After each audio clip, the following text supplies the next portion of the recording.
The Knicks are most likely not going to make a splashy trade by Thursday. This has been reported from a lot of different sources. These reporters and analysts have been told that the Knicks like their current roster, somewhat shockingly to me.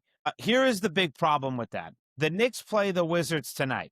That's good. Good field game in D.C. Get your 7 straight win. Here's the thing. Don't enjoy it too much. The next 16 games. Yeah, I saw that. Have you looked at the next 16 games? Yes, I have. I'm just going to read them My off God. for you, and Yeah, I don't just care read 'em. who's injured for whose team. Don't give a shit. Versus Nuggets, at Pistons, at Celtics, versus Pacers, at Sixers, versus Pistons, versus Rockets, at Bulls, who always give the Knicks a tough fight, at Cavs, who are looking to get James Harden right now, by the way, at Bucks, versus Spurs, at Raptors, who want revenge, versus Thunder, who Dom is looking to face badly, at Nuggets, at Lakers, at Clippers, who are red hot recently. Let me ask again, are you sure you're okay with this current roster? Are you sure?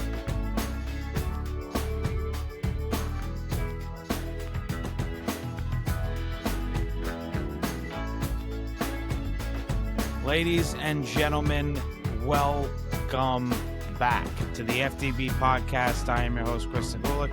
Alongside my co-host, Dom Savino, we will be discussing the week that was. Super Bowl week is here. While the Knicks are starting to come back around, the Yankees and Mets begin their trek to Florida for spring training. But is there still one more move either New York team can make before next Wednesday? We will answer that engrossing topic in a bit. But first, do me a favor, take a seat. Let's talk.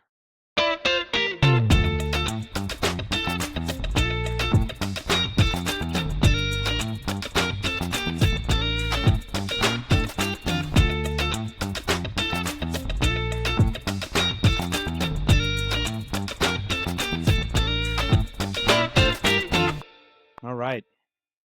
It's getting a little warmer, Dom. It's not as cold as last week, but I don't know. So I look cold as out my shit. window. It's still fucking There's- cold.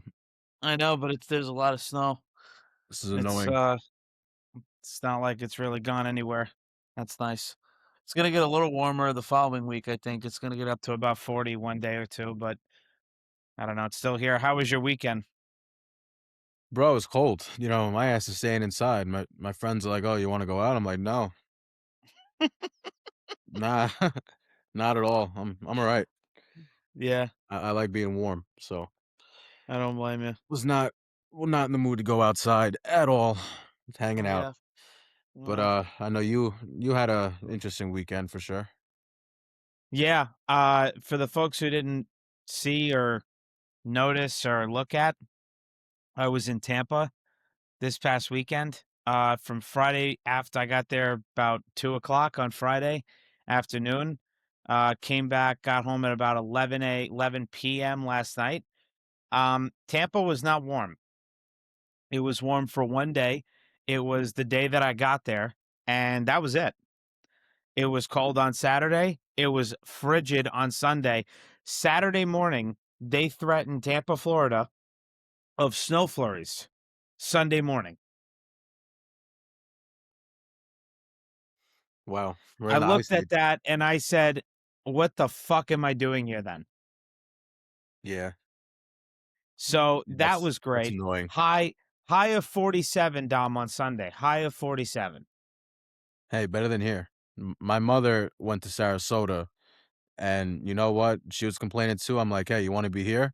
In Rockaway, it felt like -12. Mm-hmm. -12. It's funny you say that. The feel Friday morning here in Bayside before I went on my flight was -7.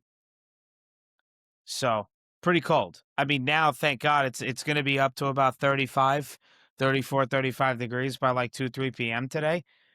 But I went to, me and Dom went to Tampa. 4 years of school. Me personally, I have never witnessed a day in those 4 years of a high of 47 degrees. But here we are. And then Monday wasn't any better. Monday was like a high of like, I don't know, 50, 53. It's just crazy. It was just a tough weekend to pick to go try to get some warmth down in Florida. Now, Sunday was great for the Stadium Series hockey game. That game was fantastic. That was awesome to see. I had a good time with that. Lightning pulled it out. They were down 5-1 and they ended up winning in a shootout. Fantastic game. That's insane. So in terms of the ice and the weather and the ice rink, getting the cold temperatures, it was great. But other than that, I mean, Gasparilla, it's the biggest event that Tampa has every year. It was frigid as hell. It was windy, it was rainy, and it was way too cold. And honestly, I should have packed a heavier sweatshirt, and I had a jacket that I brought down that I wore through the airport Friday. Should have worn it the whole day at Gaspy. I didn't think it didn't say it was gonna rain, but then again, there's Florida weather. They're usually not right. So it was Never. a good time. It was good seeing my brother and my sister-in-law and their gorgeous, German Shepherd dog Theo. Was a big fan of the FTB pod, but other than that, in terms of weather, shitty, not very great. But listen, we can't control that. It is what it is. I still had a good time.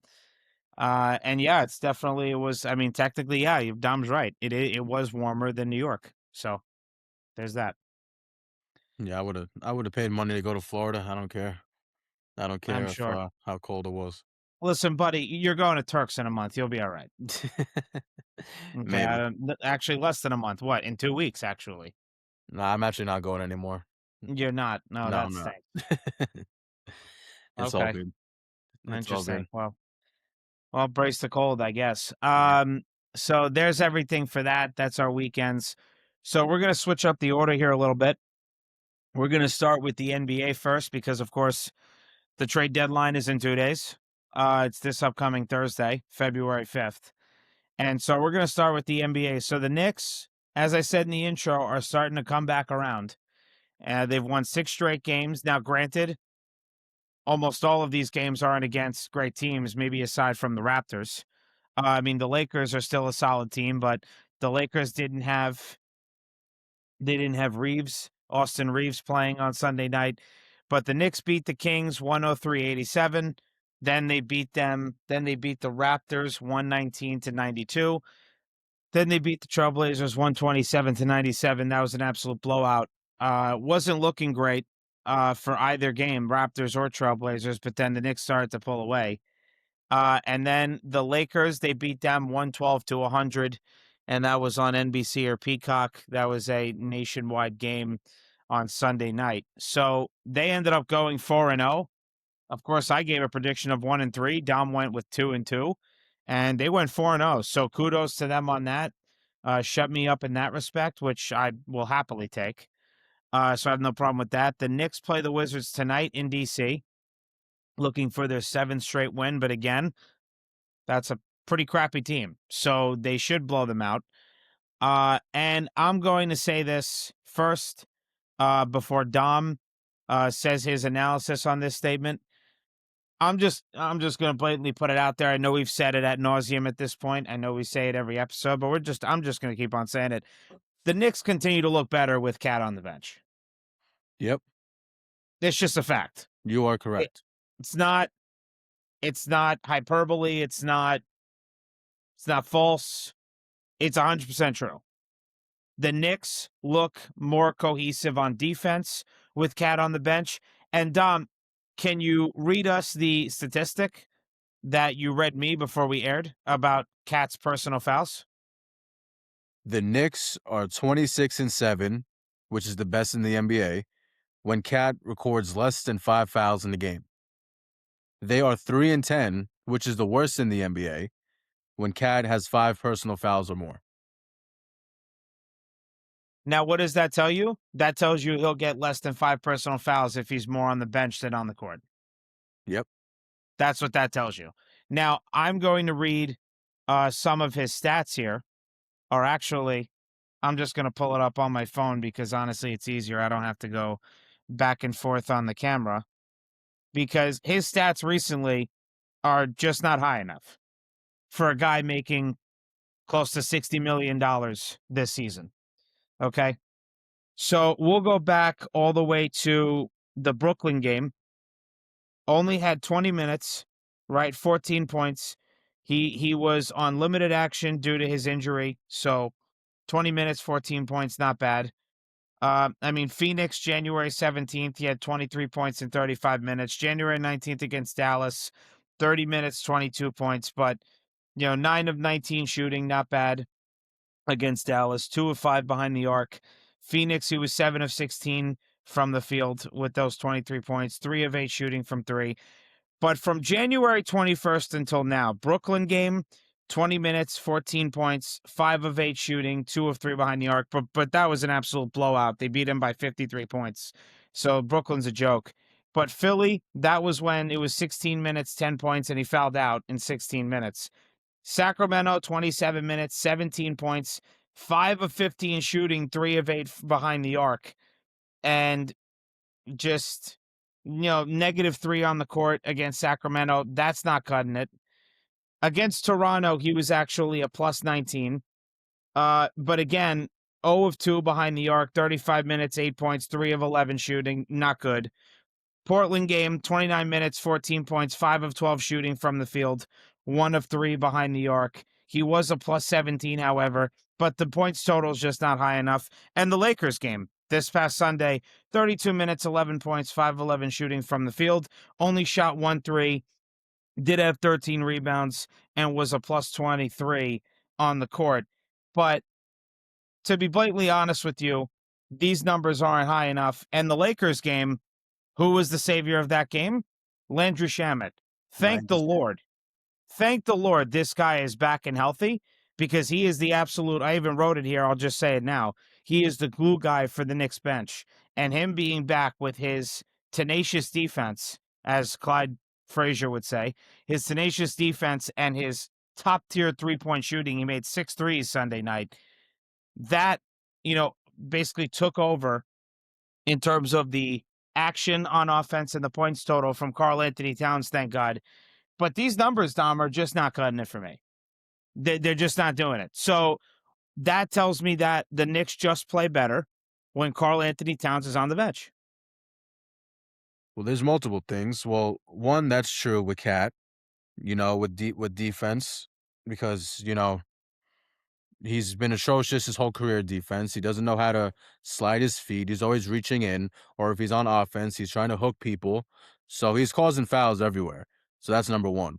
Number two, in an interview with Mike Brown after a game, it was sometime last week, I forgot what game it was, he was talking about spacing on the floor. And then when Shamma came back, he realized that he needs shooters around Brunson in order to create space. So that's one reason why we're maybe not seeing as much from Brunson as what we would like to see. But isn't that the whole point? Is for him to really not do as much? That's why we have Cat. That's why we have OG. That's why we have McHale. Because we don't need Brunson to be having superstar numbers every single game when we have all these players. And now if you have shooting around him, then there's more space on the court for everyone, not just for him. So with Shaman on the court, it helps everybody, not just Brunson, not just Cat, not just OG. It helps everybody. I agree. So For sure.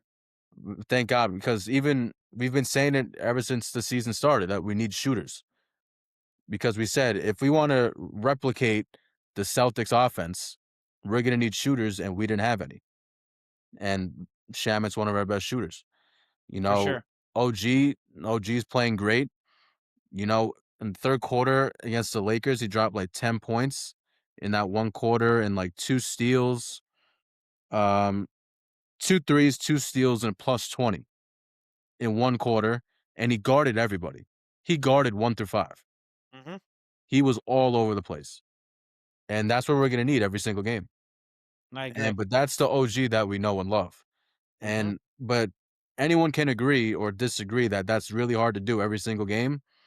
But you gotta come 100% at least. You can't just be slowly jogging up the court. You can't be coming back slow on defense. It's a lot of work, but you got to do it. Uh-huh. I mean, Jalen Brunson said about Landry Shamet, he said it in the post-game presser, he labeled him as a professional, and he said it's an honor to play with him. As I just said, he's the glue guy off the bench. But I do have written down here, too, Raptors fans, if a Raptors fan is listening to this episode, I think they can attest. this has to be the best all around, but more importantly, offensive season. The best offensive season OG Anunoby has ever had in his career. And he Mhm. looks, all around the best player he's ever been in his whole entire career this season. I mean, watching this guy play is just such a privilege to see him play the way he plays on defense and on offense. And honestly, this is why this is why he makes the money he makes. But this is what Karl Anthony Towns should be showing with the money that he's making. And he should be proving it the way that OG is proving it with his paycheck. Because, okay, Dom always says the man's making $212 million, but you just saw Sunday night, and frankly, you've been seeing it this whole entire season. At least, if not the whole entire season, 90% of it. He is worth every penny of that contract.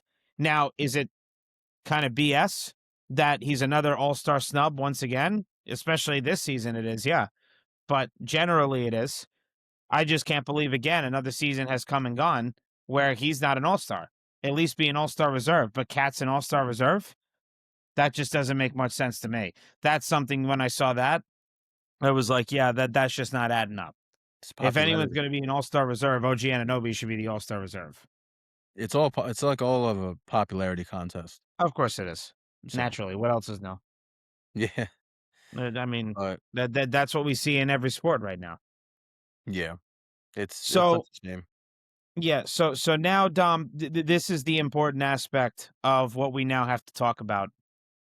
The Knicks are most likely not going to make a splashy trade by Thursday. This has been reported from a lot of different sources, and I kind of agree with them. I would not like to, but I very much do agree with them. They have been told, these reporters and analysts have been told that the Knicks like their current roster, somewhat shockingly to me. Here is the big problem with that. The Knicks play the Wizards tonight. Okay. That's good. Good field game, in DC. Get your 7 straight win. Here's the thing, don't enjoy it too much. The next 16 games. Yeah, I saw that. Have you looked at the next 16 games? Yes, I have. I'm just going to read them My off God. for you, and Yeah, I don't just read care 'em. who's injured for whose team. Don't give a shit. Because I know people have been writing, no KD for the Rockets, no Jokic for the Nuggets. Don't care. Jokic Okay, will be these back. teams. I'm sorry. I think he's not gonna be back, Jokic? They were reporting that he may not be. Oh, wow. So, but even if he isn't, the Nuggets are still a very good team. I mean, you could look right now. Let's see what they say. Let's see. Nuggets, Knicks. There's a 7 p.m. game on ESPN, by the way. Uh, yeah, actually, he should be back.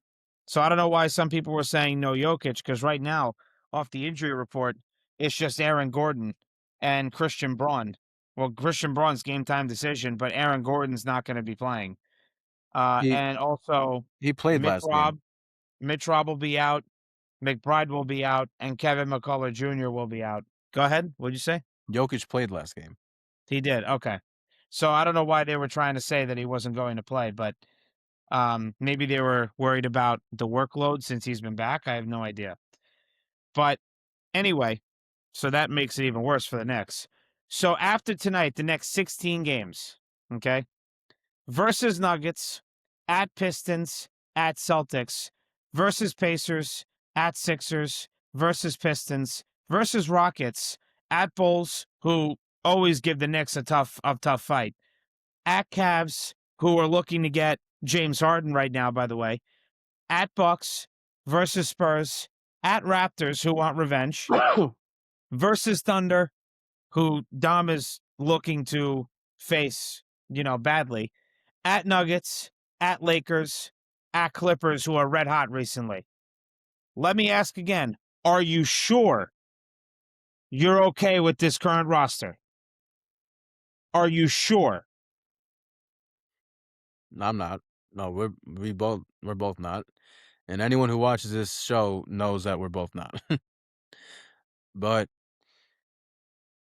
people are saying our best opportunity to get Giannis is the offseason. Yes. Because yeah, like, do I agree with that? Yeah. But can a million things happen until the offseason? Yeah.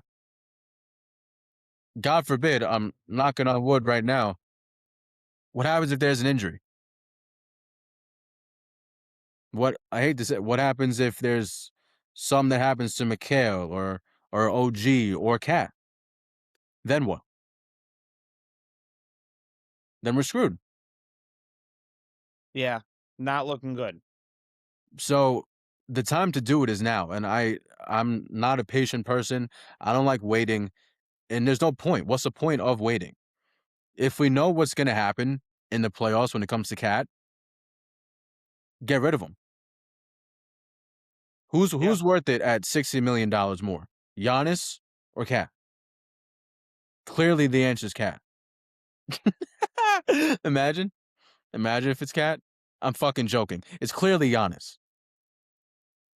So you may as well make the trade now. What a joke you just pulled. That's amazing. I got you, didn't I? Yeah, I guess so. I got you. No, but why not do it now? You have OG, you have Brunson, now you have Shaman who can shoot. Now, will Deuce be in the trade? Yes or no? It's either going to be Deuce or Kolick. We have players that can do this. With Giannis, we have, I'd say, 3 weeks until he would come back. Mm-hmm. About around 3 weeks. All right, if we got to wait 3 weeks, we'll wait 3 weeks. But when he comes back, our defense is going to be one of the best defenses in the league. Just with that one player alone, with adding one player and subtracting another, we'll have one of the best defenses in the league. Mm-hmm. You Yeah, know, I mean, getting Giannis totally changes the trajectory of the Knicks. I mean, in every aspect, but especially on defense. it's crazy the difference one player makes. A former MVP and a former Defensive Player of the Year. Yeah. In with OG and Deuce, hopefully. That's amazing. Mm-hmm. And I what mean, team can stop that? this 16 game stretch, Dom, is make or break for this team. Because if you don't make a move by Thursday, I think the deadline, I forget what time it ends. I think it's kind of like baseball. I think it's at 4 p.m. I mean, do you know exactly the time that it ends on Wednesday? Um, I got to see what time. So I know it's February 5th. Let's see here. NBA trade deadline. Here we go. Time 3 p.m. 3. Yeah, 3 p.m. So if you don't make a trade by 3 p.m. on Thursday, because you're playing the Wizards tonight in DC, then you're home against the Nuggets, and then they don't play on Thursday, right? That's the trade deadline. It's done at 3. So now you're going into the last, the next 15 games in a serious tough stretch, and you better be hoping in your good graces that the Knicks roster is good enough to withstand that rough 15-game stretch. Because I'll tell you right now, if they can't play well in those 15 games after the trade deadline and they don't make a move, I mean, like what Dom said, and what I even agree. I mean, Dom was talking about how Mike Brown could get fired in the middle of the season. Serious question marks for Mike Brown in the offseason if they don't do well in those 15 games. And that carries over to the Yeah. playoffs this season. I mean, you might as well just kiss Mike Brown goodbye, and you're going to have to get a new coach because there's no way, you let Tibbs go, who me and Dom thought he was going to have one more season here. Now you bring in Mike Brown. He doesn't get the job done, and now you have to look for another coach. I mean, the carousel is just going to keep on running. I don't know for how long, but you have to have a sustainable coach at some point. I mean, it is kind of like the Yankees managerial hire, and same thing with the Mets. Right now, I mean, me and Dom were talking about, because we saw SNY came out with a segment, who's more on the hot seat, Aaron Boone or Carlos Mendoza. And we actually both agreed Carlos Mendoza because the Yankees don't do anything. And so Aaron Boone will stay here. But Mendoza, I got news for you for people who don't believe so or don't think so. Kai Correa, the bench coach for the Mets, they have him lined up to take over Carlos Mendoza's managerial duties if Mendoza ain't cutting the mustard by mid-June. I'll tell you right now, they're going to pull what the Mets did with Willie Randolph in 2008. They're going to fire him and put Jerry Manuel in. They fired Randolph and put Jerry Manuel in as the manager. So Mike Brown, if Leon's not going to pick up the phone and make a move before 3 p.m. on Thursday, you better pray to the damn Lord that they do well for the 15 games after that. So, Well, two things. Number one, if people are listening to this and saying, there's no way they're going to fire Mike Brown in the middle of the season. Meanwhile, we have a good record in the East. There's no way, it's impossible. Look what they did last year to Taylor Jenkins mm-hmm, from Memphis. mm-hmm. What were they? The second seed, Yeah. right? They were the second seed in the West, and they still fired him. They saw the patterns, and they're like, you know what? We got to get out of this now. If we can make any moves. What There's about David Blatt in Cleveland? David Remember him? Blatt in Cleveland. You know that too. Also about the trades or any rumors when it comes to the Knicks. I want to be that one guy. I'm no disrespect to any of these beat writers and reporters. There's no leaks when it comes to the Knicks organization. When do you hear like a true lick of anything? Have you? Have you heard one true lick of anything? There's no leak. Leon Rose is the best guy to keep a secret, to Mm-hmm. keep everything low key. He doesn't tell anyone a damn thing, maybe except for two people, and they keep their mouths shut. Everything that these beat writers and reporters are saying about the Knicks, maybe we have to give up OG, or maybe the Knicks aren't interested this year. They like the team that they have. It's all smoke. It's all bullshit. You're not gonna know anything until 3 p.m. February 5th. That's when you truly know if they're gonna do something or not. Mm-hmm. You can't look into these reports. Is it the same with every team? I don't think so. I mean, I don't really follow all the teams like that. I mostly just follow my Knicks now, clearly, because of this podcast. But when it comes to the Knicks, there's no leak at all. There's no rumors, and there's no nothing. You'll find out the day of, or whenever it happens, it happens. The funny thing is that Knicks Fan TV, CP the franchise, started going on a literal rant because he read somebody was trying to say, "Oh, a source of mine." The whole thing of not, letting people know about what source the reporter or analyst has, I think is hilarious because they don't want to blow their cover or they don't want to blow their seat. Hey, buddy, if it's true, there's no seat to be blown. And if it's not, then keep your trap shut and don't say anything. So this whole, "Oh, I'm not going to blow his spot." Well, is it true? Then what are you worried about? So, CP the franchise read somewhere, and I saw a little bit of it, but it was kind of more on the joking side, not the serious side. The Knicks would trade OG for Giannis. And CP the franchise was like, "That is the dumbest thing I've ever heard." I'd be He's sick to like, my stomach. he goes, I am never trading OG for anybody unless it's like Jokic. Yeah. Maybe. I don't even know if the Knicks would do that. All right. So That's. I'm not gonna say anything. no, I'm not gonna no, say anything about that. yeah, I think it's best you don't. But yeah, it's. I agree with Dom. It's all smoke. The Knicks don't leak really much out, if anything, ever. I mean, for crying out loud, we said this last week. Leon Rose hasn't done a press conference since he got hired on March 3rd, 2020. Yep. Literally what? A week before COVID. Love it. I mean, we're approaching 6 years ago. In a month. Literally a month from today, it has been 6 years since Leon got hired by the Knicks. Just saying.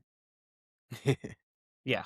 So, believe what you want, read what you want, but yeah, I agree with Dom. You won't know if the Knicks really make a move unless it comes out by, say, Shams Charania or some other legitimate source, or you find out what they were looking to do, who they called, who they talked with after 3 p.m. on Thursday, February 5th. So, I would say the most that anybody knows would be Ian Begley when it comes to the Knicks. mhm, That's it. But, like, even that, he's not really giving you a whole lot of details. mm-mm, You know, he's just giving you little, like, spits and splatters. It's nothing crazy. He would be the most reliable source when it comes to the Knicks. Other than that, you really can't believe anybody. And I know this isn't Knicks news, but this was 9 minutes ago by Chris Haynes. Los Angeles Clippers and Cleveland Cavaliers have ramped up conversations on a James Harden, Darius Garland package, with both sides motivated to executing a deal relatively soon, league sources tell me. okay. I'm gonna add one thing to that because it came out now at this time when I saw it. It was 31 minutes ago. It's probably more like 40 now. The Cleveland Cavaliers. This is by NBA Central on Twitter. The Cleveland Cavs are worried that Donovan Mitchell is not going to re-sign with them. So I think that is a big, big reason why the Cavs are doing everything they can to try to get a legitimate second option adjacent from adjacent from Donovan Mitchell. So they're very concerned that he's not going to resign after this season. Anything's possible, as Dom said. 1,000 things could happen before the offseason comes. But yeah, that as I said when I said the Cavs, the Knicks in those 15, 16 game stretch, in those games, they're playing the Clippers and the Cavs. And I was saying that James Harden could easily get moved. Um, sometime during this episode, after later tonight, tomorrow at some point, Thursday before 3, could happen at any time. But I do have one question for you, Dom, and then I would like to move on. Do you see the Knicks making a move at all before 3 p.m. Thursday? At this rate, no. Neither do I. If it's not Giannis, then nothing. Yep. I don't think it's going to be Drew Holiday either because they're looking to do Drew Holiday plus Giannis, like that 3 team trade. I put in a reel and a short last week, like that 3 team trade we talked about last episode. That's the only Yeah, way I think the Knicks make a move. I don't care about Jose Alvarado. That doesn't move the needle for me. no. It was getting thrown around, I guess, as a teaser that maybe Dante DiVincenzo would come back. Don't see that happening either. So yeah, I agree with you. If it's not Giannis plus Drew in a 3 team trade, Knicks are going to stand pat. And it was also, I think, reported out there. I forget who said it, but somebody said it on Twitter that uh, Gershon Yabusele may go play for Israel at some point for Yeah. Tel Aviv. Uh, Good Wow. luck, buddy. Take care. I'll help you Take pack your care. bag. I could give a shit if you're here or not. So if you want to go play over there, there is no disrespect to Tel Aviv. Israel wants to make their team better. I think any sports team should. But I'll help you. I'll buy your flight ticket. I mean, I'm not looking to watch you play for the Knicks for the rest of the season anyway. And you still have another. I mean, pretty sure he's still locked in for another season, but it's only a $6 million hit, so I don't think the Knicks will care. But it'll be interesting to see what happens. Going forward, I think even past the trade deadline on Thursday. So, yeah, I agree with you, Dom. I don't think the Knicks are going to make any serious trades. I don't even think they're going to make any minor trades. I think they're going to stand pat, like has been reported by different analysts and reporters. I think the Knicks will stand pat with their roster, and they'll go forward and try to do the best that they can with this rigorous 16 game stretch starting not tonight, but tomorrow. We're recording Tuesday. This will be out on Wednesday. So starting tomorrow night against the Nuggets, those 16 games are going to be pivotal for this Knicks team for the rest of the season. So anything else you have to say about the Knicks and the NBA? Well, just a reminder, I would rather get him traded now before February 5th, 3 o'clock. The only way that it will work out in our favor is if Giannis remains healthy and all of our players stay healthy. If Mm-hmm. we can make it to the offseason, then we're in favorites to land them. Mm-hmm. But I just hate taking that chance because you never know what can happen. It's only February 3rd, so Yep. you never know what can happen, and I just hate I hate being patient. Right. Yeah, I agree with you. Knicks definitely have a better shot of trading for Giannis in the offseason. They have a more legitimate and enticing package if you get it, if you can push it to the offseason. So that's everything between me and Dom on the Knicks and the NBA. We're now going to move on to the NFL. We're going to be doing baseball last today. The NFL, Dom, you want to break the, I guess, negative, not so great news that the Giants just did? I wouldn't. Okay, so when I first saw the news, I was like, "Fuck!" Right? I'm like, "This is terrible." But I don't even know anymore. The Giants hired Matt Nagy as the offensive coordinator. The first initial reaction, and Twitter has been going off, is, "Wow, we're back to reality. We're fucked. We're screwed. Why is John Harbaugh doing this?" That's what I thought in the first 5 minutes of me reading this. But then I come to realize Matt Nagy, he was the OC from 2023 to 2025 with the Chiefs. In 2022, he was the Chiefs quarterback coach, senior assistant. And in 2018 to 2021, he was the Bears head coach and coach of the year 2018.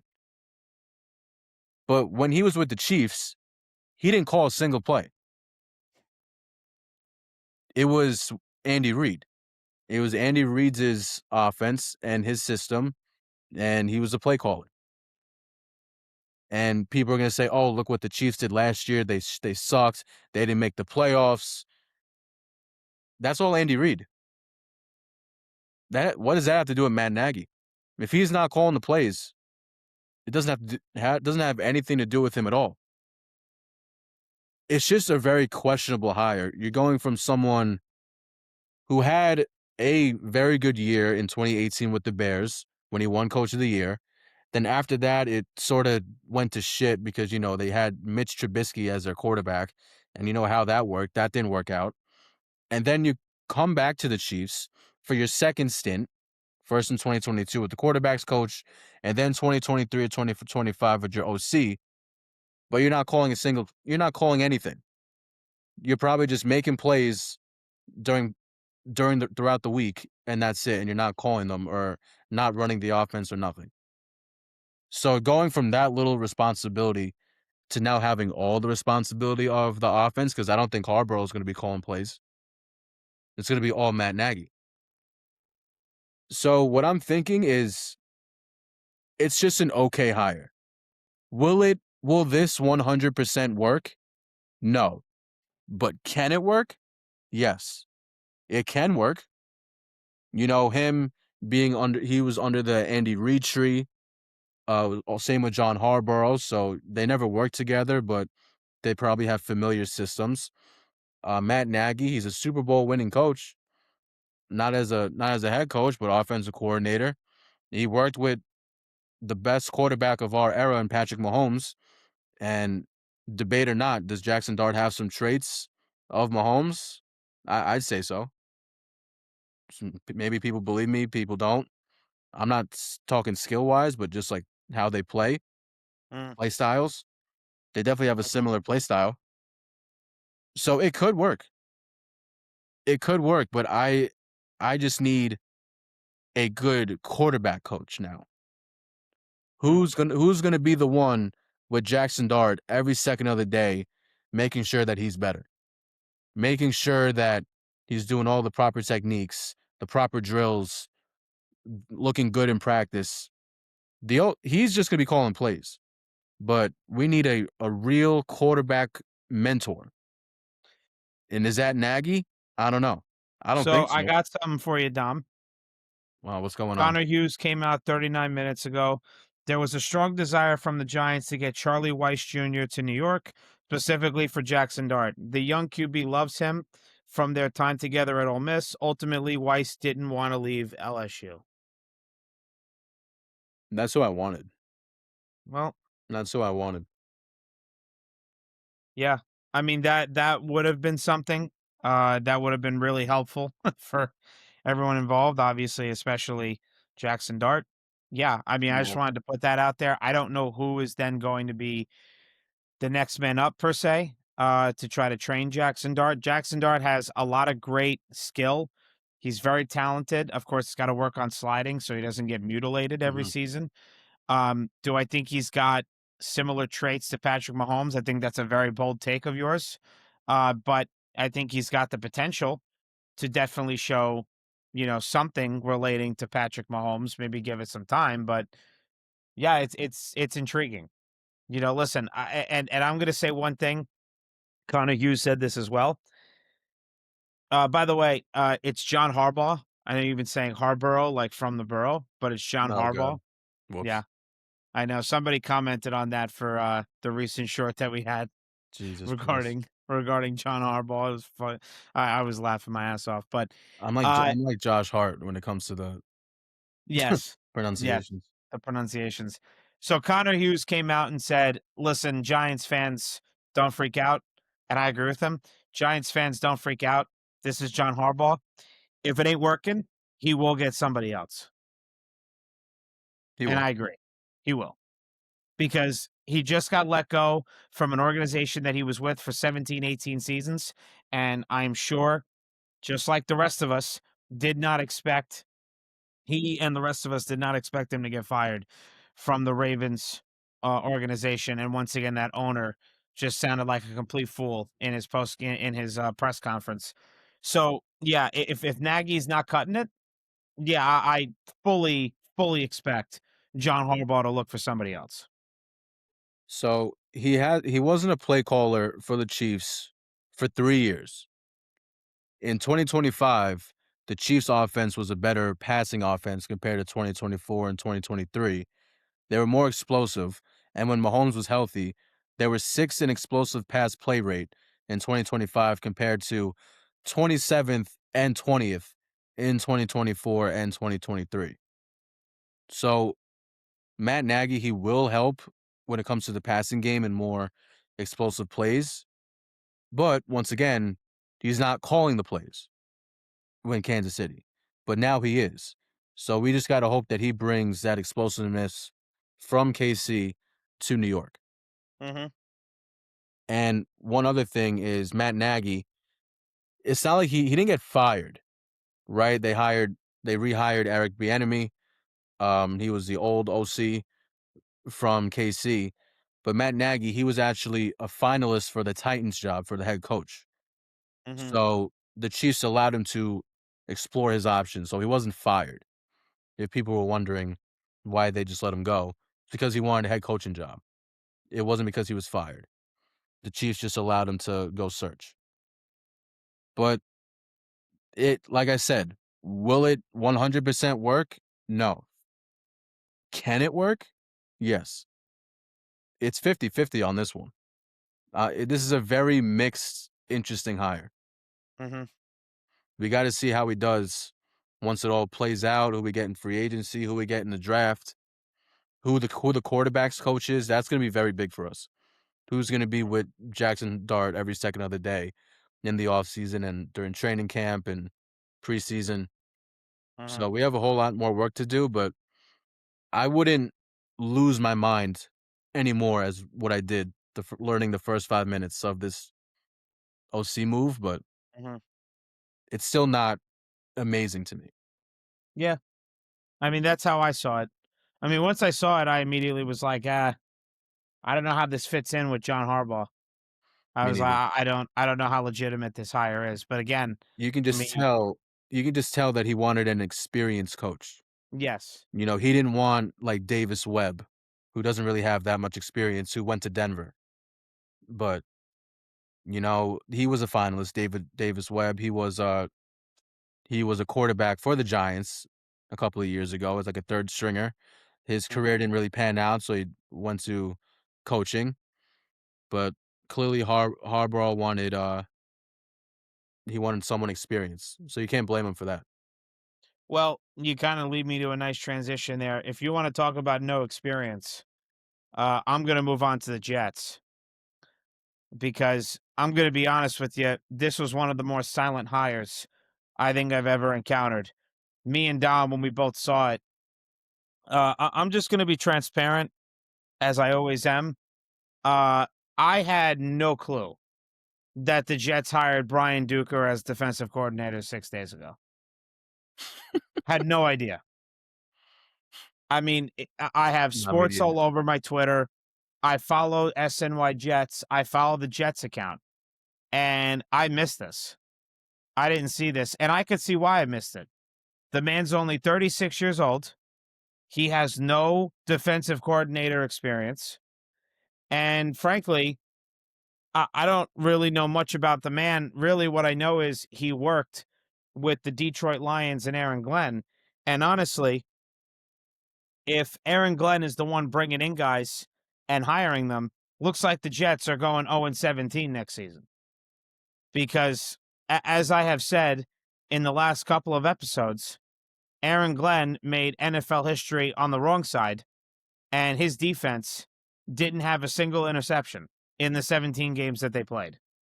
Now, could you say, well, he hired a guy from the Detroit Lions, so maybe he, along with the Detroit Lions head coach Dan Campbell, were the ones that called plays on the defensive side for the Lions? Maybe. But I'm going to pull up this man's resume again. Brian Duker, okay? I'm going to go back to basically when he started getting into the NFL. Again, he's only 36 years old, from Baltimore, Maryland. So he started as a defensive intern with the Browns in 2015, a defensive analyst for the Niners in 2016, a defensive staff assistant for the Ravens in 2018, defensive analyst for the Ravens 2019 and 2020. Here we go with the Detroit Lions stints. Defensive assistant 2021 with the Detroit Lions, safeties coach 2022 with the Lions, 2023 defensive backs coach with the Lions. So I guess that's where Aaron Glenn said, yeah, his acumen's great. I have faith in his ability to coach, learn, and I agree with the amount of knowledge that he has, or at least that what was told by Brian Duker and others from the Lions. He was a secondary coach and pass game coordinator for the Dolphins the last 2 years, 2024 and 2025, and now he got hired 6 days ago as the Jets defensive coordinator. This hire, uh, you know, Dom said that Matt Nagy is a questionable hire. I don't even think this is a questionable hire. This is just a make no sense hire to me. Because the Yeah. man's 36, he's got no defensive coordinator experience. You had a Zoom call interview with him. I mean, what could this man have possibly said to convince you to hire him? Aside from Aaron Glenn worked with him for 2-3 years in the Lions organization, and Aaron Glenn said, "Oh no, hire him." But Aaron, buddy, you had a terrible fucking year last year Horrible. running defense. So I'm gonna trust you in hiring someone. His resume, in my opinion, is nothing. It's worth a bag of chips to me. So, okay, yeah, could he maybe stun Yankees? Could he stun Jets fans and, come in and actually make a difference? Of course, anything's possible in this world, but with the Jets' history of bringing in coaches and them, especially on the OC and DC side of the coaching staff, them being one and done is very possible. Steve Wilkes just did it. He did a terrible job. He was terrible ever since the first game of the season against the Steelers. And you're going to bring now a guy at 36 years old with not much experience, with a low resume, and now you're going to bring him and he's potentially one and done? Anyone who gets hired by Aaron Glenn, a guy who couldn't get his defense to catch a ball and force a turnover through an interception, he's the one bringing him in. I don't see how I'm going to have much faith as a Jets fan. I already don't have much faith as it is in this organization. But now you're going to let Aaron Glenn hire somebody who is just way too young in my eyes and doesn't have a strong resume and doesn't have any DC experience. So this is more than just a questionable hire. This hire makes no fucking sense. Zero. I don't understand it. Zero So sense. I could see why I didn't get the notification about this hire, because If I had gotten it, I wouldn't have made sense of it 6 days ago, just like how I'm not making sense of it at exactly 12 in the afternoon on Tuesday, February 3rd. It's just not I I'm not grasping the concept of hiring this man. so I'm in the same boat as you. I didn't really know much about him until I read the resume, and plus with it being an Aaron Glenn hire, that's just a recipe for disaster. When just just out like off the dome, doesn't sound like a good hire at all. Um, I mean, Dom, if you I'm sorry to cut you off, but he was a pass game coordinator for the Dolphins the last 2 years. How did the Dolphins do? They did amazing. I'm just saying. How did like what? I'm just They trying did to awesome. grasp my head around this. What is the exact plan and the blueprint when you go into looking to hire somebody for a position? Like, what is it? I mean, yes, me and Dom always say in life, if you want to get a job, connections is the most important. It's about who you know, not what you know. I mean, this is like full blown Who you five know, times that. This is like full five times blown. Who that. you know. I mean, it is. I mean, this is like I'm talking about. You want to look up the definition of connections? I mean, this is up there as number one because Aaron Glenn knows the guy. Aaron Glenn shouldn't even be here for crying out loud. The man coached so poorly last season. Yeah, Like, terrible. make it make sense. I want somebody in the comments to tell me how this could be a good hire and what he can do next season to help the Jets actually get a interception in the 17 games next season. I want someone to comment to me. If you can enlighten me and prove me wrong, please, I pray you do it. If Because you I'm just not understanding this at all. if you just put me in at safety, I can get one for sure. I'll Just put put me I'll put put me in my at town safety. from I'll put my town friend Marco's brother Maximus from Sacred Heart. He could probably get one. I mean, I'm just that's just my take on it. But that's really all I have to say about Brian Duker hire as the DC. The other thing I want to say is Frank Reich is in the Jets building, and everyone is expecting the Jets to hire this man. He won a Super Bowl with the Eagles in 2017, 2018. Now, this makes more sense in terms of an OC hire. What never made sense to me, and what I predicted, not so much on air, but off air with Dom, it was hilarious to me that the Jets were actually trying to rumor that they were going to keep Tanner Ekstrand and him hold the OC title, but not run any plays. The fuck does that What? mean? What's the Uh, point of hiring him? exactly. What are we doing? I mean, could you imagine? Could you imagine? That's like if Dom went in to be a chef, but he's really the sous chef.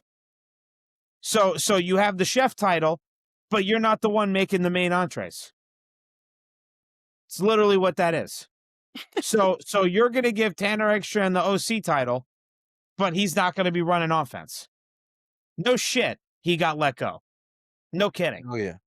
So now they need an OC, and Frank Reich would be the right guy to hire. Now, yes, granted, he did coach in Carolina, didn't do so great. And I actually have to pull up which years it was. I believe it was around the 2021 years, if I had to guess. Okay, it was 2023. He was a one and done coach for the Carolina Panthers. Yeah, he didn't do so great.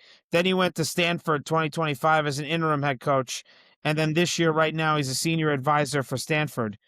But he was with the Colts as a head coach from 2018 to 2022. And then he's offensive coordinator for the Eagles, won the Super Bowl. He's been an offensive coordinator as well for the Chargers 2014-15, quarterbacks coach for the Chargers in 2013, wide receivers coach for the Cardinals in 2012. So this man he's been in the NFL actually since 2006. He started as a coaching intern with the Colts. He has had some years with different teams that did not go so well. I'll admit that. But as an offensive coordinator, they're looking to get the 2017-18 offensive coordinator season from Frank Reich and bring it here to the Jets. Hey, listen, it's better than nothing because I mean, yes, granted, we don't also we said it last week, we don't know who the full-time QB is going to be for the Jets this upcoming season. If it's Justin Fields, it doesn't matter if you hire, I don't know, anyone, frankly, off the street to be the offensive coordinator for the Jets. It won't matter because Justin Fields is dog shit and he's not consistent at all. So I could see the Jets hiring Frank Reich. That would just be smarter. That would make more sense as Yeah. a related to Brian Duker getting hired as the defensive coordinator. But I'm a bit lost for words on the Brian Duker hire, but Frank Reich could be something. And I think the Jets and any Jets fan would treat it as how Dom felt with John Harbaugh. Try to not let this guy leave without something written on paper and try to get something out of him before he leaves the building. That's kind of how I see this opportunity, like Dom and every Giants fan saw the John Harbaugh head coach opportunity. So that's what the Jets need to do.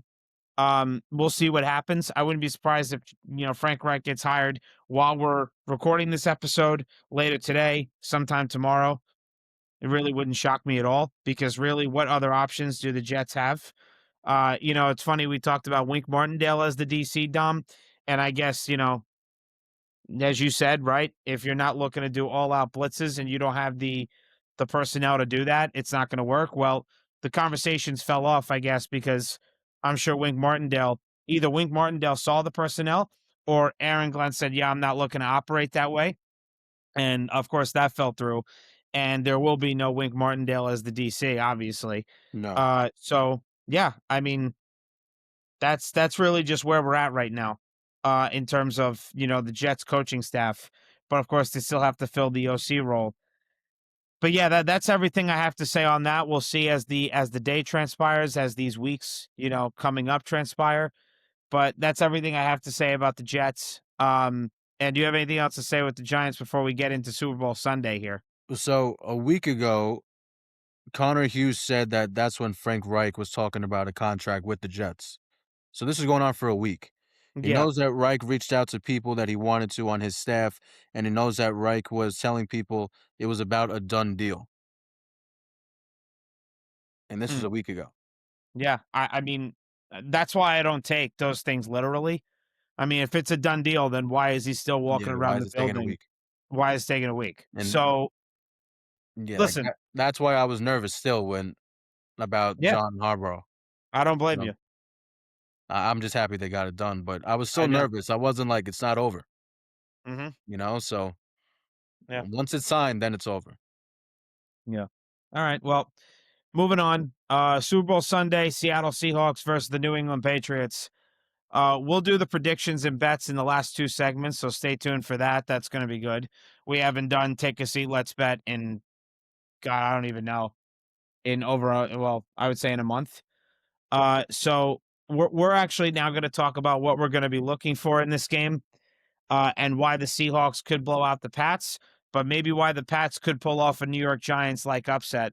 I don't think obviously the the spread or the points difference is as big as when it was Pats Giants in 2007, but it still would be an upset because I mean I'm on the Seahawks train. I think the Seahawks are going to kick their ass, in my opinion. But what are you looking for in this game? Which aspect of these teams are you going to be looking for that's going to be standing out in this one? It's all gonna be about defense. Both teams have great defenses, and whoever can stop the offense more is gonna win this game. And obviously you're looking at Christian Gonzalez against Jackson Smith and Jigba. Hmm. Is he gonna be following JSN around the entire time? Is he just gonna stay on one side of the field? We don't know. Or at least I don't know. I'm sure maybe Patriots fans would know more about that, but that's the one matchup everyone's gonna see. And then also the run game too, especially when it comes to the Patriots side, because if they can get away with Drake May throwing 86 yards and still winning a game, that means the run game is still pretty good. So Trev, Stevenson and Henderson, on one side, then you got Kenneth Walker on the other. So I don't really think it's going to be that much of a blowout as people think it is. I think it's going to be a close game, but it has the potential to either be very low scoring or very high scoring. Hmm. So, which side do you see this happening? Seahawks blowout or the Pats pulling off an upset? I would say more of an upset. Hmm. Okay. More like if I had to pick one of those options, I'd say more of the upset side because both teams have very good defenses. Okay. It's not really Well, one-sided. right. And you make a very good valid point on that. For me, I'm honestly going to be looking for the Seahawks defensive line because I'll tell you right now, if they can do what they've been doing all season and through these playoffs and stop the run game, I just don't think Drake May is experienced enough. I don't think he's qualified enough to do what these other, primetime Super Bowl quarterbacks can do. And I just don't think he has the weapons. I'm going to give my bets later on, and that'll show, what I'm about to say here. But they have to get, the Patriots have to get their tight end involved, right? Hunter Henry's got to be active in this one. But I will say, if the Seahawks, right, whoever wins the toss, I don't care, if the Seahawks defer or they receive. I think the Seahawks are going to come out with a big play to set the tone, really get the Patriots on their heels, and I wouldn't be surprised. I will explain, how they're going to do that and who it will be. But I think the Seahawks. I'm more on the blowout on the Patriots side. I just really feel that the Seahawks have the better defense. Number one, and number two, I just think Sam Darnold and that offense just looks extremely explosive right now. And I just think they're really going to take the Patriots D to town. Now, can I be surprised? It won't be pleasantly surprised. I'm a Jets fan, so naturally I don't want the Patriots to win.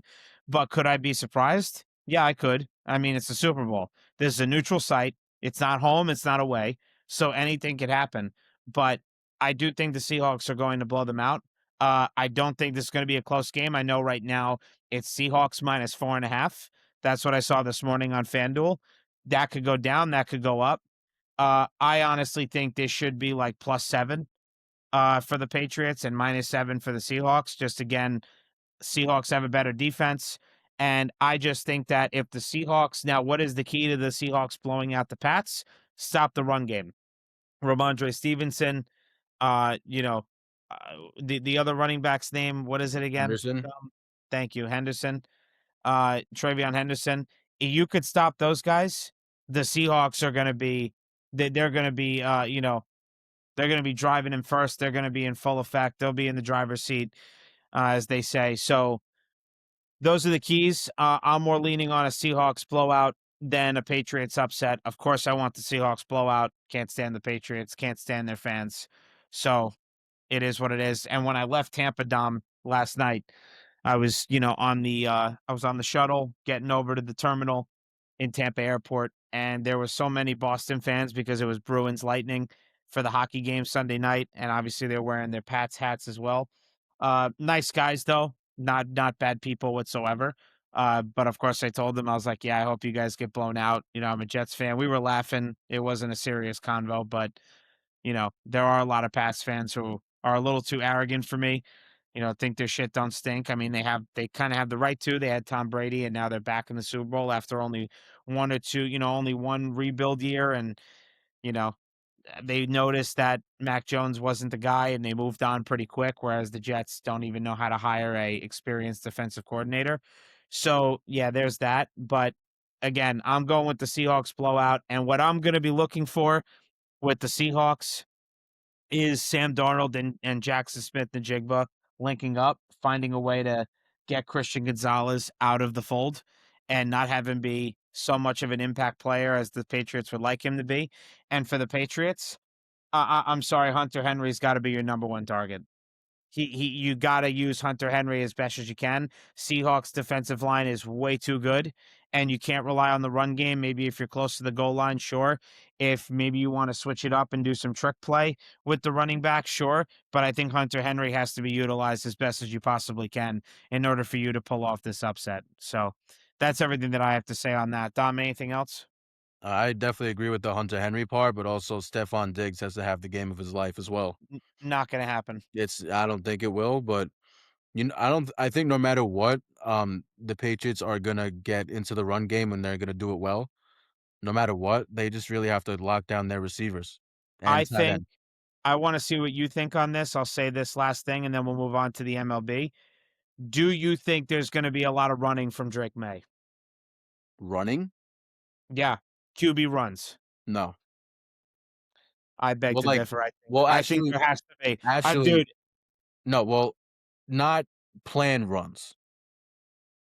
He's gonna have to escape. Not there's not gonna be quarterback draws.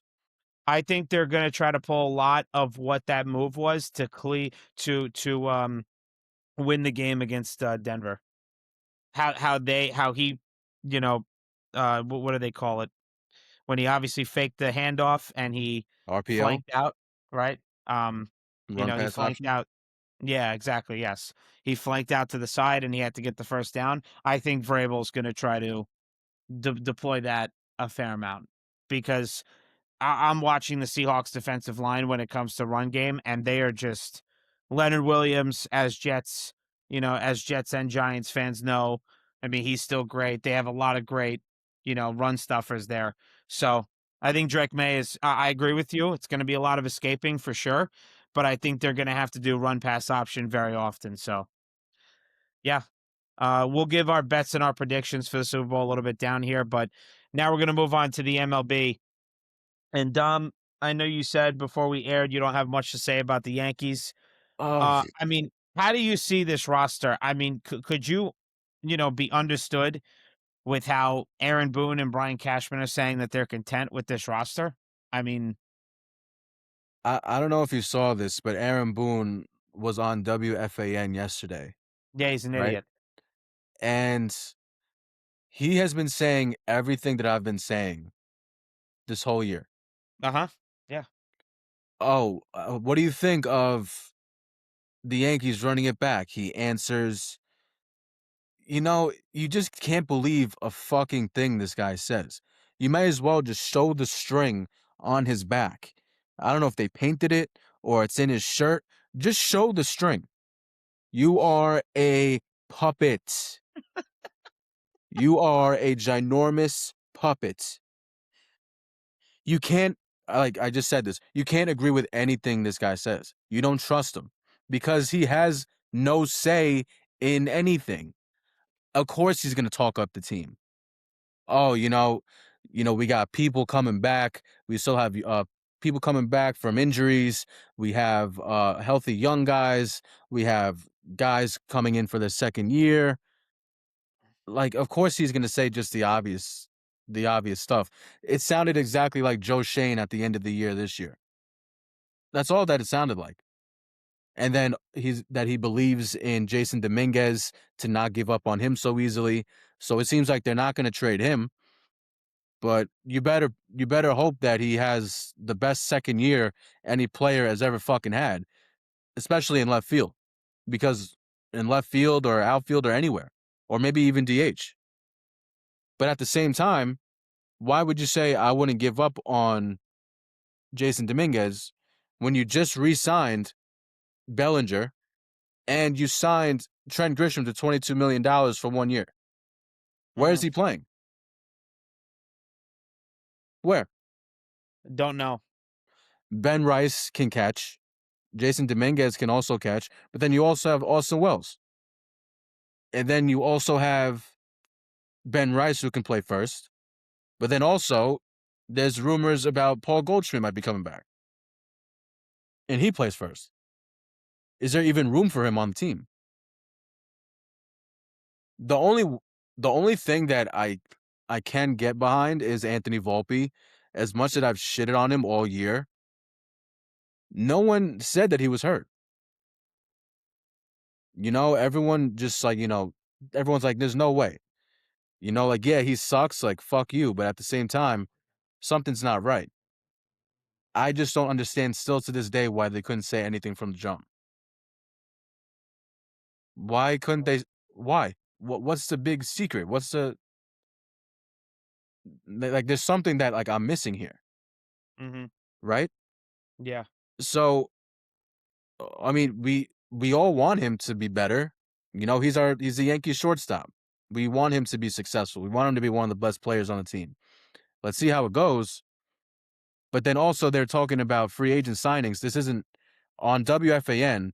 You know, they were talking about the free agent signings. This was before Aaron Boone came on to their show. And I agree. Why can't we sign Luis Arias, who just went to the Giants? Mhm. Was it a 1-year deal, if I'm It not was. mistaken? A It was 1-year 1 deal. year. And why can't we sign Eugenio Suarez on a 1-year deal? And he That went back one to the fucking Reds. that one, I that blows my mind. I don't understand why the Yankees, I mean, they were linked to him at the trade deadline this past season. Yep.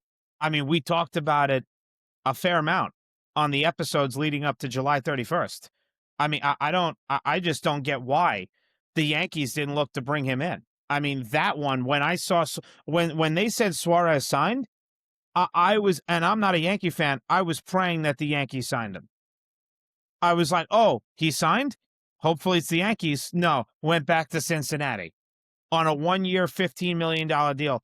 How? You dipshit. You don't have $15 million to give? Are you kidding? Luis Arias would have been the most perfect Yankee I've ever seen in my life. You want to know why? Every single time in the playoffs, every single player swinging for the fences, no small ball at all, just trying to hit Mhm. home runs or striking out. Luis Arias, he can't hit a home run for his life. You know what he's going to do. He's one of the best contact hitters, if not the best contact hitter in the whole fucking sport. He is. That's what we need on this team. Oh, there's no room. Fucking make room. Yeah. I don't care how you do it, make room. So Dude, you'd dude, rather have Ryan McMahon at third base than Eugenio Suarez? Or now you have Jazz, but what? Those are I, way I, better options to what we have. I agree. I agree with you. They could have made room because that is a BS excuse. We have no room. Dude, you could also, you ever heard of trading? You can make trades. I don't know if they're aware. You could also trade guys. I know it's preposterous, but it is a thing. I mean, the Mets just did about, oh, I don't know, two or three of them. It's I mean, you obsolete can now. make trades. Yeah, so it's just excuse after excuse after excuse. And at the end of the day, we're not bad. We're not like a really bad team. Like we're all right. But could you imagine if we didn't have our heads up our asses? How much better of a team this could have been. Even starting last year. Not even this year. Dom, I was gonna wait to do this question a little bit down. I was gonna talk about the Mets a little bit. Not much to say, obviously, but I'm gonna say this now. If the Yankees honestly want to change the fans' perception of how they operate in the front office, and especially going into this season, do all Yankee fans a favor. He's out there, okay? Maybe he's a clubhouse cancer, but he's out there and he ain't getting the contract that they thought he was going to get. Go sign Valdez for a 1 year deal. Yes. He's still out there. He's not getting the money that he thought he was going to get. He's not. Get it out of your head. Not going to get it. I mean, it's February 3rd. Spring training, everyone has to report to spring training a week from tomorrow. Literally. This man is going to get a 1 year deal, and that's it. If you're a Yankee fan, I would deplore, you know, annoyance and, bad I mean, just bad assumption on the Yankees front office if they can't bring this guy in. He's only going to ask for a 1 year deal. Should the Mets do it? They don't have to because they have now, honestly, I mean, listen, we always say you can never have enough pitching, but if you look on paper, the Mets have a shit ton of options at pitching. Christian Scott's coming back. He just showed up to spring training. But they have so many options. I would still bring Framber Valdez in so that you don't have as much pressure as you would if you don't sign him on Nolan McLean, because Nolan McLean has way too much pressure to be a number two starter. And if you brought in Valdez, you would alleviate some of that pressure off of Nolan McLean. So I would try to bring in Valdez, but the Yankees should be calling him like today to try to bring this guy in on a 1-year deal. You cannot tell me that the Yankees rotation is good to go. You just can't. And It Zach Gallen's another guy who's out there, but he's out obviously there his too. 4.83 ERA, very much, makes people more averse to looking to bring him in. But Framber Valdez is out there, and I don't know. I mean, I know the Orioles are the top landing spot for him, but don't look like the Orioles are rushing to sign him because of the catcher cross up and some bad rumors about how he is in the clubhouse, and he could be a cancer to the players. But you know what? The Yankees, their rotation, they got to be somewhat desperate. I'd be looking to bring this guy in. It seems like the front office thinks we're all right, but every Yankee fan knows that we're not. I feel like that's been the thing with the Yankees for quite some time. Hmm. The front office thinks they're okay, and every single fan knows that they're not. So I'm sure they believe that for some reason Garrett Cole is going to have a Cy Young year, right? And that Rodon is going to be better than last year because he had such a great year last year. And that's not going to happen. And they're also risking Cam Schlittler to have a year like he did last year, Yeah. which I predict that he will, but that's not for certain. Neither is Nolan McLean. Yeah. And what That's about that's not certain either. Louis Seal too? Is he going to be even healthy to even play? Hmm. Is he gonna have a full year with us? I mean, based on his history, it doesn't seem like it. No, So, no, what are we doing? I don't know. Well, that's the problem. That question mark has been around since George Steinbrenner passed away. Now, granted, yeah, the Yankees have had their World Series appearance 2024. Could have gotten to the World Series 2017 when Judge first came up, on the roster. But there's always been years in between those two seasons where Yankees fans are just perplexed on what the front office is looking to accomplish year in and year out. Um, so I mean, for the Mets, there's not much to say. Okay, players are down at Port St. Lucie. Clay Holmes, he's going to pitch for the USA for the WBC. Freddie Peralta, Jonah Tong, Nolan McLean, Juan Soto, etc. Bunch of guys are already there. But Dom, we're going to get into these last two questions, and then we'll get into the prediction segment. I want you to give me one dark horse for the Yankees for this upcoming season. So, dark horse means like that someone who's not gonna be as good as you think. No, well, that No, who's means a gonna be dark good. horse is somebody who is going to be good that you Who didn't is going to be expect. good that you Yep. don't expect? Under the radar type Under player the who's radar. going to be impactful for your team. Learn something new every day. Hmm. Um, Even though I should know what that means. Um, if I had to pick one person, I'd probably say, you know, he might not play a lot, Mm. but we'll see depending on who we sign or if maybe we have the same team or not. Oswaldo Cabrera. People I, forgot I about him. I like that. I like that People for, pick. people forgot about him, and he was having the best season of his career before he got hurt. Hmm. And he can play anywhere. He can play the infield. He can play the outfield. You could put him. He's mostly in the bottom of the order, but if you wanted to put him somewhere higher up in the order, you could.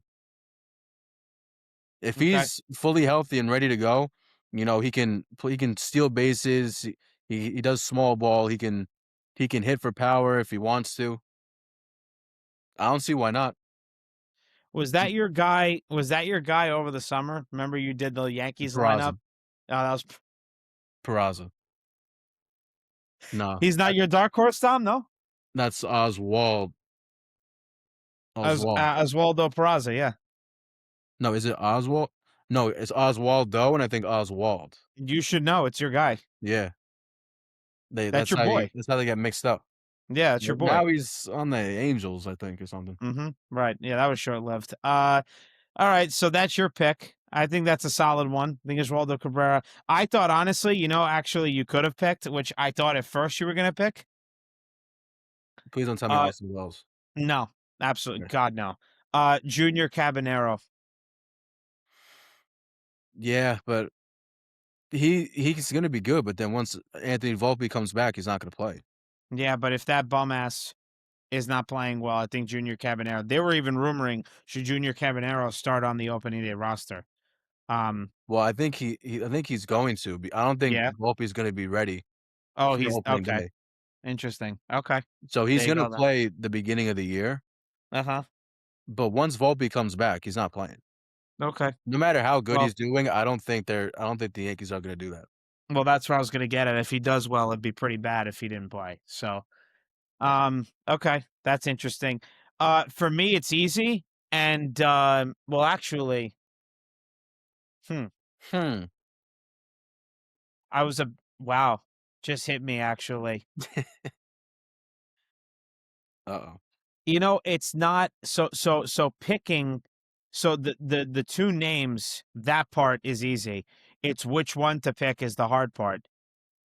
Um, yeah, I'm gonna it's yeah, I'm gonna stick with that. It's Mark Vientos for me. Just due to the season that he had last season, and you want to talk about it's dependent on how much he plays. I mean, can he play first base if Jorge Polanco is the DH? I don't know. Maybe. Hopefully he's getting some reps at first. Mark Vientos, of course, we have seen him ever since he got drafted that he would be more of a DH guy than playing a position. I know he tried to play third, but his arm is great, but his defense isn't. Um, my other option was going to be Francisco Alvarez, but let's be real, he can't really be a dark horse. He's a catcher. His time to do well is this season. And I Yeah, just this think is his that time. with it's his time. And I think with all of the moves that the Mets have made, I just think Mark Vientos is kind of the odd man out. He was also rumored at the start of the offseason to be traded. And I just don't see that happening unless something spontaneously comes up within the next, I don't know, couple weeks or a month or so. So my dark horse is Mark Vientos, which is really crazy if you think, because at this time last year, we thought, wow, he's the cleanup hitter for the Mets behind Pete Alonso. That's going to be a great 1 through 4. He's going to have a great season. And he got injured and he just didn't show it. He only showed it for 1 month. That was the month of August. With what we expected him to do that month of August, we expected him to do it the whole season. But yeah, my dark horse is Mark Vientos, and of course he has to play enough to actually show and provide, some sort of dark horse impact. But I'm gonna go with Mark Vientos, and if he can hit as a DH and play some third base, maybe give Bo Bichette some relief from third base, and he could show some sort of, average or above average defense, then the Mets lineup can be great. And Alvarez does need to prove that he is the future at catcher for the Mets, so that when his pre-arbitration years and his arbitration years are done, they can extend him and keep him here long term. So dark horses for me, Mark Vientos. For the Yankees and Dom, he picked Oswaldo Cabrera. My last question before we go to the prediction segment: which player could possibly disappoint you for the Yankees this season?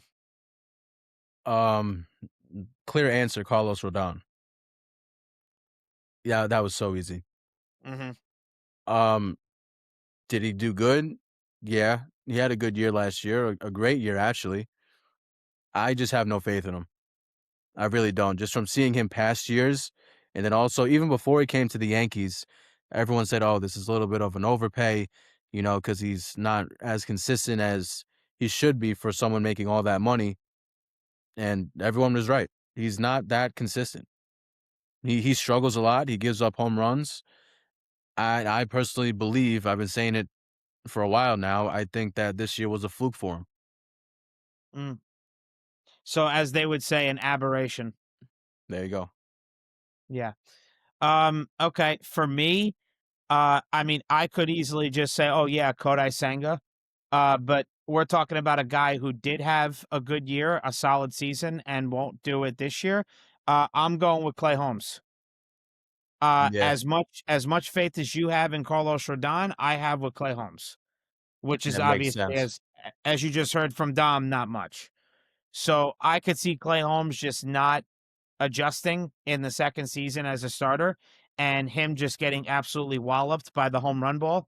I could easily see it. He got hit with hit a fair amount last season, not as much as maybe fans had expected or predicted him to, to get hit with, but this season, I could see Clay Holmes disappointing a lot of people because I know right now there are frankly way too many Mets fans who are on the Clay Holmes train who really should get off at the next stop. Because for me, Yeah. I just don't see him transitioning to a starter. I didn't see it last year, and I still don't see it this year. And honestly, I'm okay with him not doing well because the Mets got a lot of other options. They got Jonah Tong, they got Christian Scott, and they have Jonathan Santucci in the minor leagues. And he's another lefty who's very good, who I didn't want them putting him in any trade package, and thank God they didn't. I mean, listen, as Dom has said, as he said with the NBA and the Knicks and the Giannis trade, I'll say it here: trades can always happen at any time, at any point. But the Mets have options. And they got Tobias Myers as part of the Freddie Peralta trade. So the Mets have a lot of options. I just think the guy to disappoint me next season or this upcoming season is Clay Holmes. That's my answer. And I'm sure Dom, you can agree with that. I absolutely agree. Yeah, So bad. yeah. He's awful. Absolutely, guy sucks. All He right. does. He really does. So that's everything with that. So now moving on to take a seat. Let's predict. We are going to start with the Knicks. Tonight, they're at the Wizards. Then Wednesday night versus the Nuggets at home. Then Friday at Pistons. And then at Celtics on Sunday. That's a 12:30 afternoon game. Not shocking with the Super Bowl on Sunday. I believe that game, Dom. I think every year it's 6:30 p.m. The Super 6:30. Bowl. Yep. Yeah. So, Dom, give your week prediction for the Knicks. Again, Wizards tonight, Nuggets Wednesday, Pistons Friday, Celtics on Sunday, with only one of those four games at home, which is the Nuggets tomorrow night. I'm gonna go. So Wizards, Pistons, Celtics. No. Wizards, Nuggets, Pistons, Celtics. Oh, that was weird. Yeah. Okay. So Wizards, Nuggets, Pistons, Celtics. I'm gonna go 2-2. They beat the Wizards and they beat the Celtics. We'll lose to the Pistons and we'll lose to the Nuggets. Hmm. Okay. With Jokic, no one can stop Jokic. So if he's playing, which seems like he is, he's gonna be passing the ball everywhere. They're gonna be too quick. The Knicks are gonna be too slow on defense in order to stop the open shooter. And then the Pistons, they're just I can't even tell you. I hate to say it, but they're just way more physical and way more aggressive than us, and they're gonna want it more than us. Okay. Understood. For me, I've been very negative. I mean, we both have, but I've been more on the negative topic train every episode. I'm gonna throw some positivity in there. I'm gonna say the Knicks go 3-1. I still don't think the Knicks match up well against the Pistons, so that's their one loss. I think they come back with a vengeance against the Celtics after losing to them. I know the Knicks won the second game of the season against them, but then they lost to the Celtics the next game after that. I believe that was in Boston. I think the Knicks going back to Boston, I think they get the win. Dom, the Knicks record against the Nuggets since Brunson's been here is 5-1. Yep. So they've handled Jokic and Jamal Murray and Christian Braun and Aaron. I mean, Aaron Gordon's not going to play. KCP is not with them anymore. But the Knicks are 5-1 since the start of the 2022-23 season. So I'm going to end there at home. I remember the 2024 January you went, I believe, didn't no Last you year, went, no, it was 2025. last year. But that game at home, 2023-24 season, Knicks blew out the Nuggets, and everyone played. I know Jokic got poked in the eye, but that was a little later in the game, and the Knicks were already handling them easily. So I say the Knicks beat the Wizards tonight. That should be an absolute blowout. That should be like a Brooklyn Nets type blowout, frankly. They're going to beat the Nuggets tomorrow night. They'll go 2-0 on the back-to-back, which is hard to do. I understand that, but I'm putting some faith in the team here. I just don't think they're good enough yet. Still against the Pistons, they got to show it. This would be the time to, but at some point, let's see if they could show it. But I don't think it's going to be this game. They lose to the Pistons, and it's at Detroit. And then I think they beat the Celtics in Boston Sunday before the Super Bowl. So I'm going to go 3-1 for the Knicks. So Dom goes 2-2. Beat the Wizards, lose to the Nuggets, lose to the Pistons, beat the Celtics. I'm 3-1. Beat Wizards, beat Nuggets, lose to Pistons, beat Celtics. And now everyone's been waiting for it. The predictions for Super Bowl Sunday: Seahawks versus Patriots. Dom, who do you got, and what's the score? So I do have Seahawks winning, but it's Mhm. not going to be a blowout. I'm going to say 28-21 Seahawks. And then for my bet, I have Sam Darnold throwing over 270 yards. That's plus 226. And first touchdown for Kenneth Walker, which is plus 340. Mhm. Got it. Okay. So Dom just did a quick jump to take a seat. Let's bet. And he just said, "Screw it. I'm just gonna get this done." So for me, I'm going to take the Seahawks Oh as my God. well. I am taking the blowout. I'm sorry. I just from what I saw from I know it was poor conditions in Denver. I know Denver's hard to play. 52-80 above sea level. I get it. But I mean, 86 yards from Drake May, you know, what was he? 20 of 31 for pass completions, not great. So I think the Seahawks blow them out. And I'm going to say Seahawks 28, Patriots 14. I think this is going to be a 2 touchdown score type win. I'm going with the blowout. For me, yeah, Seahawks 28, Patriots 14. That's plus 25,000. Go big or go home. It's the Super Bowl. I'm putting fat bets down. Mhm. So obviously $10 would win you 2,500. I'm gonna go with Jackson Smith, the Jigba. I'm gonna say he gets the first TD plus 550. This relates to what I said just before when we were talking about the Super Bowl in the NFL segment. I think the Seahawks, if they defer or receive, I think the Seahawks are going to make a big statement here. I think Sam Darnold, he can throw the long ball. I think he's going to try to look for Najigba deep, try to beat Christian Gonzalez out of the gate, off the bat to start the game. And I say Najigba gets the first TD plus 550. I'm gonna say Ramondre Stevenson gets an anytime touchdown plus 145.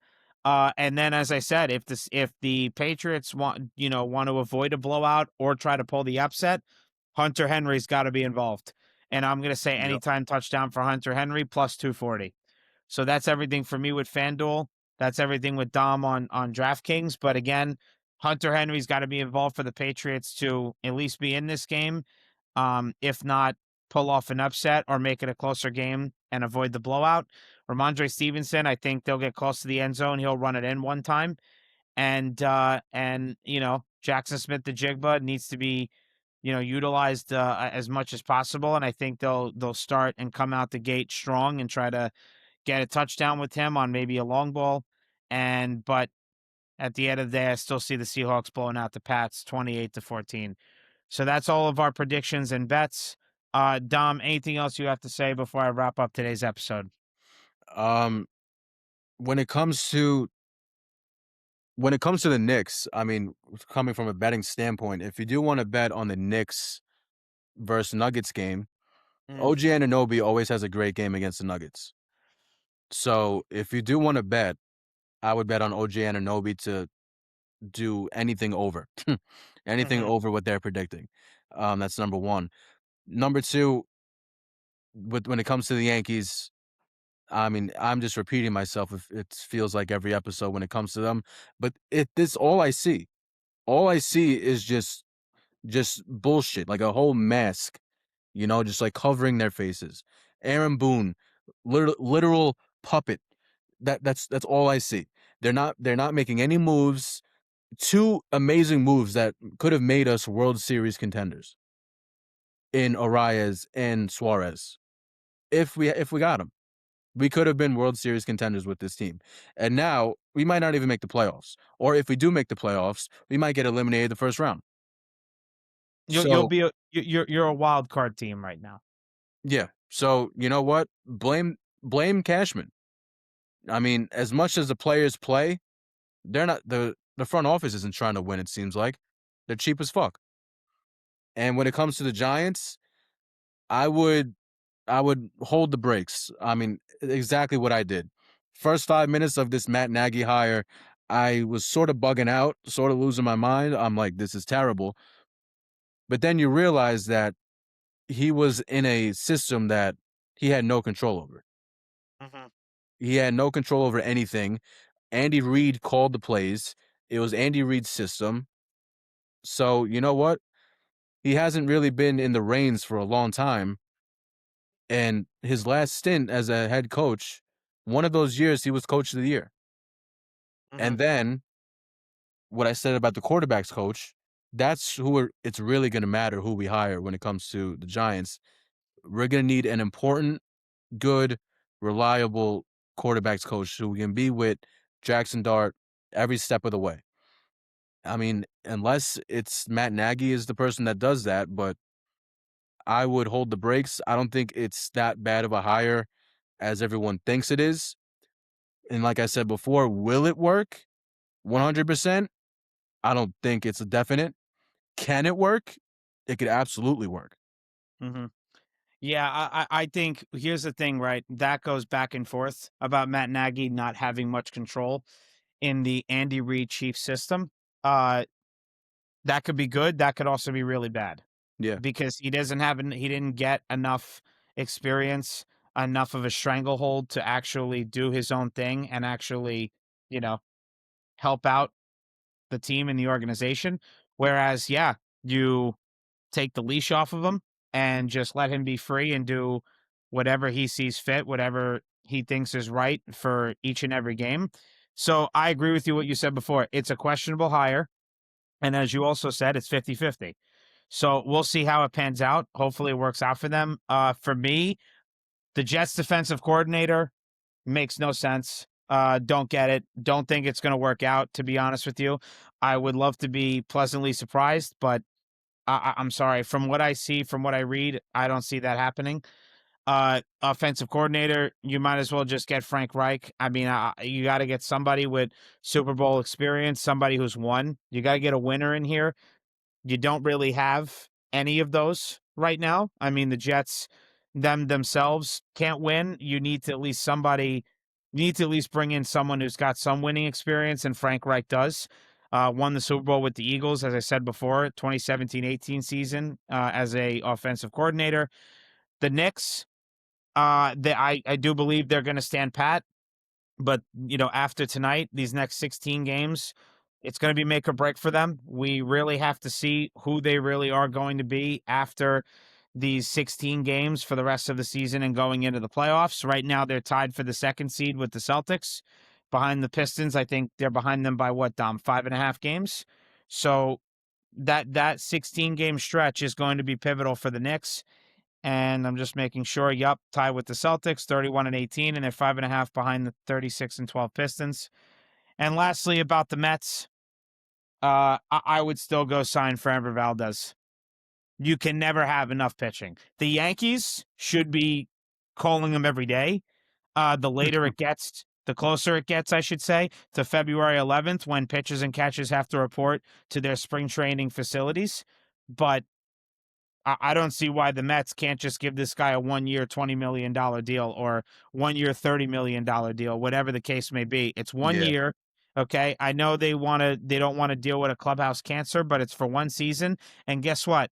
If he ain't cutting the mustard, you can always release him, eat the money. I don't think Steve Cohen will care. He cares more about clubhouse culture and winning. You give it a shot, and that would relieve a lot of stress from Nolan McLean if you brought in Framber Valdez. I don't want Zach Gallen. Guy didn't have a good year. I don't need that kind of risk. You're already taking enough risks with Sean Manaea not having a great year last year, Kodai Senga being too injured and not having a great season, Clay Holmes still trying to adapt to the starting pitcher role. So try to bring in Valdez on a 1-year deal so that you can relieve the tension. Even of Freddie Peralta, I know he has experience. I know he was a number 1 starter in Milwaukee, but these guys are human. They're not robots. Everyone has stress. And if you could bring more in to relieve stress around the rotation, please do it. But that's really everything I have to say about all 3 of the leagues and those teams. Dom, anything else you have to say before I close out? So we don't really we haven't done a meet and greet, but if you guys want to meet us, Don Tolliver, he dropped his concert dates, and May 26th he'll be in Queens. So that's where we'll be if you guys want to meet us. Do meet and greets, take pictures, we'll sign your hats or whatever. Or June 1st. Oh, yeah, that's the one. That's the June one I was 1st. going to mention. Or June 1st. Either one of those dates, we'll let you know. We'll be there. We'll do a meet and greet. Yes. $25 a picture. 25 beaneronis for a pick and a signed hat, a signed Or T-shirt, we'll pay for whatever. our beers or something, at least. That's right. But yeah, I saw that Octane album is pretty sweet. It's pretty great. I've been listening to it the whole weekend since it Very came good. out Friday. Very It good. is phenomenal. Yeah, Don Toliver, big fan. If anyone wants to know my favorite rappers, Future, Don Toliver. That's it. Those are my 2 favorite. Just fantastic artists. So Dom, that's it. You're good?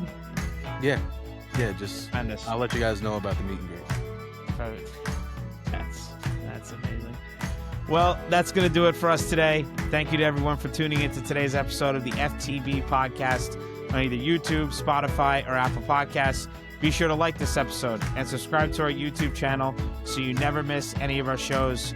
See you folks on Tuesday. Peace. Thank you, everyone. I appreciate it.